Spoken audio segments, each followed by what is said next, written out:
Everybody. Today we are talking about a very important essential vitamin that I really need you to think about as we are getting into the winter season, especially if you have eczema or any other inflammatory autoimmune type conditions. And this vitamin is vitamin D. Vitamin D is so important. And as winter comes along and as we have less and less exposure to the sunlight, this becomes more and more important. Today, we are going to talk about how important this vitamin is. We are going to go into why it's important, how to test these levels, how to make sure that you have optimal vitamin D levels, how to increase it as well. What can you do to increase this vitamin D naturally? And then what can you do for supplementation if needed? And then we're going to end today's live with a Q&A where you can ask me any questions you would like. And so today, again, we are talking about vitamin D, how vitamin D can actually help soothe your skin if you have eczema, and how it can also boost your immune system during the winter, which is so, so important. So we're going to go into the studies that tell us, that vitamin D is so important. So, why does vitamin D matter for eczema? Well, eczema is often really characterized by an overactive immune response. And what studies are telling us is that vitamin D really helps regulate the immune function and potentially reduces the frequency and severity of eczema flares. So, vitamin D can be really important. And a study published in Science Advances found that vitamin D deficiency can trigger immune pathways associated with inflammation and autoimmune disease. And so this can be particularly important for people with eczema, people with other autoimmune diseases as well. Specifically for vitamin D and eczema, we are seeing studies that indicate that low levels of vitamin D are associated with an increased prevalence in eczema and severity. And I'm seeing this in my patients clinically. Often, when I am testing my patients, I am seeing very low levels, 19s and 9s for vitamin D. And we're going to talk about what levels we want to see your vitamin D at shortly when we talk about testing. Now, how do we boost vitamin D? Well, the primary source is going to be sunlight, and specifically the UVB rays. Now, this is interesting because for eczema, UVB light therapy is actually one of the treatments that is very widely used for eczema patients. And one of the reasons may actually be that those UVB light treatments are stimulating vitamin D production. So that's one thing to really think about. UVB therapies also decrease inflammation and do some other things, but I do think a part of that UVB therapy being effective is the increase in vitamin D that likely happens when you use that light therapy. Now, we are getting some of this through food, and fatty fish is one of the big places we're going to get the vitamin D. You can also get vitamin D from egg yolks, fortified foods. So we do fortify a lot of our things like breads and milks and things like that. And then mushrooms. Mushrooms actually also make vitamin D when they're exposed to the sun. So we can get that from our mushrooms like shiitake mushroom and maitake mushrooms. Now, if you are going to get sun exposure, there's a couple of key things to think about. You want to aim for about 15 to 30 minutes in general of sunlight, and you do need to be exposing large part of your areas, namely your face, your arms, your legs. So, if we are completely covered up and we're going out in the sun, we're really not getting that exposure that we need. And then you also want to think about your skin color. More fair-skinned individuals might need less sun exposure, and then darker skinned individuals may need more sun exposure, just depending on that protection, that natural protection you have on your skin. And if you are going out in the sun and you're trying to get that vitamin D exposure, you do want to avoid using sunscreen for at least that 15 to 30 minutes so that you are soaking in those UVB rays and creating that vitamin D on your skin. That can be really important. Okay. So, the natural ways of getting vitamin D are really what we need to focus on. But unfortunately, a lot of us are not getting enough sunlight. A lot of us are not eating these foods. And therefore, a lot of our levels are low. And again, we are seeing this correlation with people with eczema and having these low levels of vitamin D. So, we need to do some testing. And vitamin D is often tested on yearly labs. However, your conventional doctor may be looking at these reference ranges a little bit differently than we would on my team. We are naturopathic doctors and nutritionists. And so we are looking at this a little bit differently. I call it a functional medicine approach. It's looking at more optimal levels, especially for someone with eczema. So conventionally, that range is anywhere between 30 and 100. And if you are at the lower end of that range, it may not be sufficient for immune boosting and also for eczema people. So what I would like is anywhere between 45 and 65 usually. And for someone with eczema, I would be happy even going up to about 80. So we sometimes do need supplementation for this. Often we're just not getting out there in the sun enough, and we're just not getting enough from our food sources. All right. So if we are going to supplement, there are a couple things that you need to know. If you are going to supplement, I will choose D3 over D2 for better absorption and utilization in the body. And then you also want to make sure that D3 is paired with K2. So D3 can actually pull calcium out of the bones. So we do need to make sure we're pairing it with K2 to put the calcium back into the bones. K2 can help with that process of putting calcium into the bones, and also making sure that that calcium is not going into the soft tissues and causing things like kidney stones, calcium buildup in the arteries and things like that. And we will see that people who are supplementing with vitamin D alone without the K2 may end up having things like kidney stones and, calcium deposits in the arteries and things like that. So that's how you can protect yourself when you're supplementing with vitamin D. All right. I do recommend that you get some testing and you consult with a healthcare provider if you are considering using vitamin D supplementation. And regular doses usually are anywhere from 1,000 to 5,000. But typically, if we are seeing people who really need that bump in vitamin D, I will go up to 7,000, 8,000, sometimes even 10,000 IUs per day. And then, once we get to those levels, then come to a more moderate dosage. So this is something you definitely want to work with a practitioner on, so that you are making sure that you are getting the right dosage you need. Vitamin D is a fat-soluble vitamin. So if we take too much vitamin D, those levels can get too high. And then when we have too much of a vitamin, it also isn't going to be good for us as well. So, it's really just kind of that just right in terms of dosing.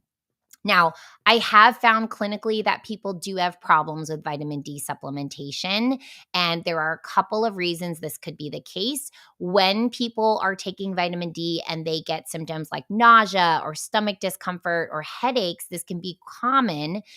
There are a couple of reasons. Maybe you're taking too high of a dosage. So you want to start really low with maybe like a 400 IU or a 800 IU dosage and then slowly increase. If you aren't taking that vitamin D with a fatty meal, since it's a fat soluble vitamin, you can experience some digestive sensitivity. Again, you want to make sure to pair that D3 with K2, and that really allows for a balanced calcium distribution when you're taking vitamin D3 supplementation. And sometimes people can have a magnesium deficiency, and this can cause an issue with the absorption as well of the vitamin D. So you maybe want to take a magnesium supplement or eat magnesium rich foods like leafy greens, nuts, and seeds to make sure that you have enough magnesium. We do deplete in magnesium when we get really stressed. So this can be something that you might want to think about. Okay. Now, vitamin D is especially important right now. And this is why I wanted to talk about this right now, because winter is coming. Things are getting colder every day now. The sun is coming down earlier. And so we are definitely getting less sunlight. And of course, we're going to be indoors because it's nice and cold, right? So we're going to be covering up. And so we really are not getting enough of that vitamin D. So oftentimes, you want to make sure you're getting enough of that vitamin D during the summer, during the warmer months. You're out there, you're in the sun, you're getting that vitamin D produced in your body. And basically, when that UVB touches your skin, your body will create vitamin D and your liver will actually activate that vitamin D. So we want to store this vitamin D. It's a fat soluble vitamin. So if you're getting a lot of sun exposure in the summer, you may have a good amount stored up for the winter. That would be the hope. But again, a lot of us even aren't getting that sunlight exposure during the summer months, during the more sunny months. And then that's where we can have some problems here. In a 2017 meta-analysis, people with low vitamin D levels were more likely to experience respiratory infections, and supplementation was associated with a reduced risk of infections, especially when people had a deficiency. So, if you want to protect yourself from the upper respiratory infections that really circulate during the winter, having optimal vitamin D levels can be really important. In a 2020 study, vitamin D was shown to help modulate the immune response to COVID 19, reducing the severity of symptoms in some cases. Okay. And this is also true of flu as well as other viruses that we are really exposed to during the winter. So, not only is vitamin D so important for eczema and making sure that we are really modulating that immune response, it is important for the winter. And, as we all know, often for eczema people, sometimes eczema gets better in the winter, sometimes it gets worse. And some of the vitamin D deficiencies could be a part of this. Okay.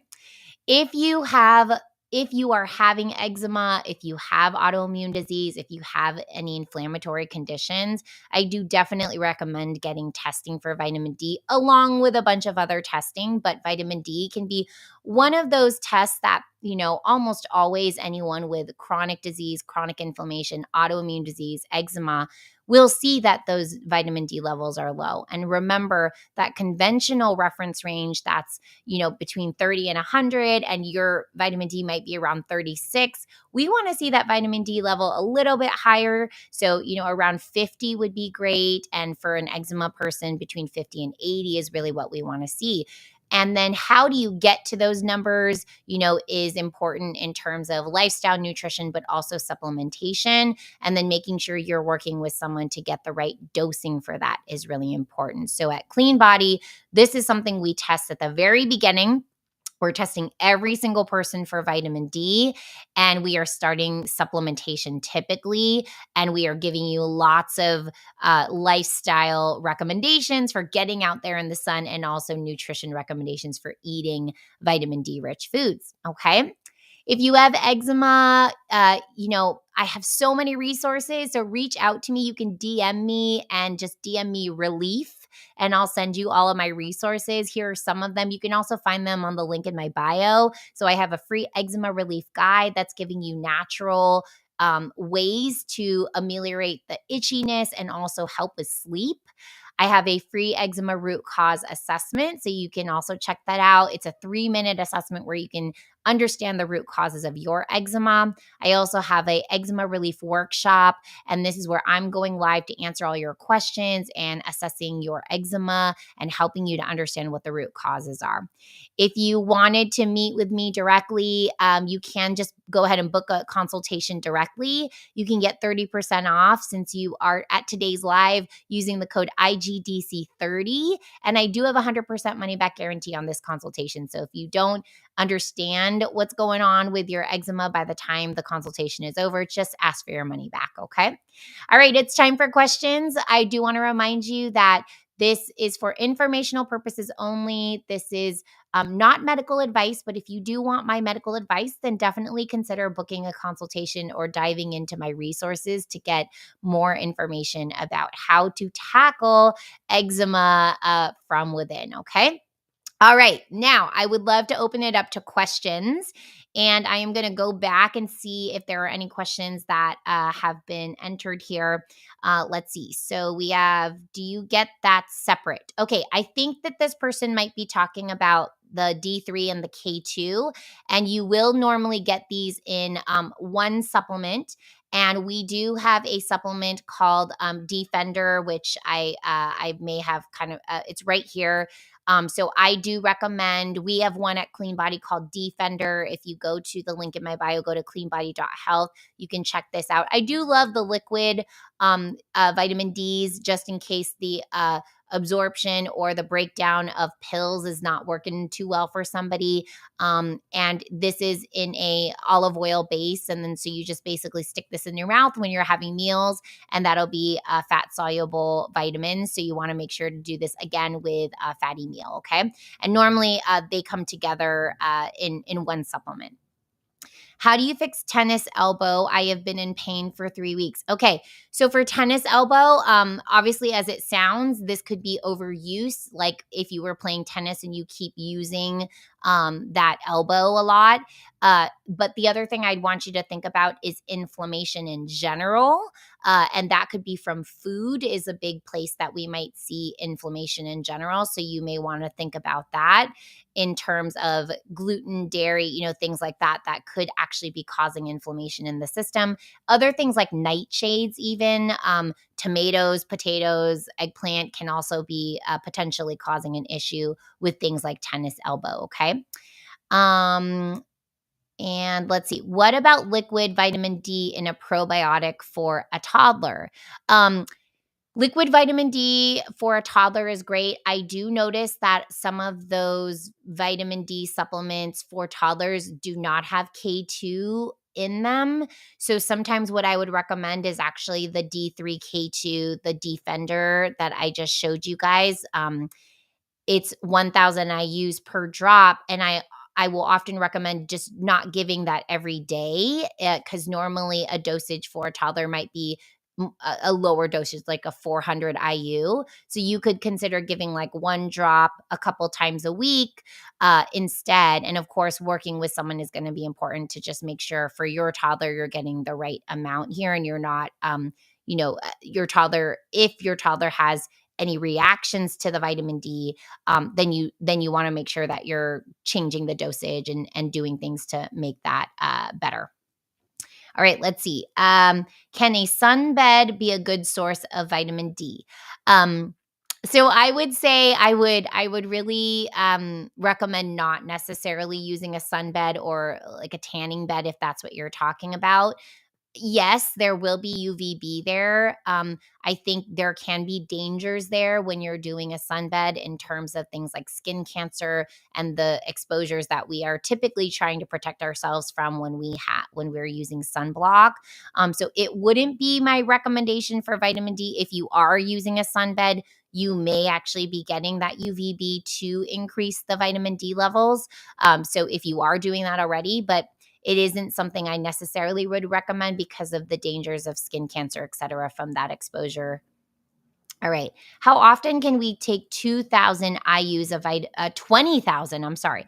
How can we take how often can we take 20,000 IUs of vitamin D for darker skinned people? So 20,000 IUs of vitamin D3 is going to be quite a bit of D3. You may be talking about 20,000 IUs of D2. This is not the necessarily active version of vitamin D. So D2 still needs to be converted in your body. You may be talking about that. For a D3 dosage, 20,000 IUs is a lot, and I would not recommend doing that for anybody who's not being seen by a doctor who's telling them to take 20,000 IUs. But I am assuming that you maybe mean 20,000 of D2 rather than D3. Okay. And if that's the case, then that can be a typical dosage for D2. But again, I don't recommend D2 for supplementation. I do recommend D3 instead of D2 because it is the more active version of D3, okay, of vitamin D. All right, great. Any other questions? I would love to answer them now. I do want to let you know I did also write a blog on this topic. So definitely you can reach out to me if you want me to send you the blog link and any relief resources. And just reach out to me, DM me, let me know, and I'm happy to send those to you directly. Otherwise, you can also go to the link in my bio to check out my all of my links, my blog, this recording will be on YouTube, it will be on Instagram, and it is also on my podcast called Live with the Eczema Doc. Okay, so definitely reach out to me if you guys have any other questions. I would love to answer any other questions if you have any. So, again, just type them into the chat box now, and then I can answer those questions. Otherwise, I do this every Wednesday at 12:30, and we talk about different topics that are supporting people with eczema. This is called Live with the Eczema Doc. So thank you so much for joining me today.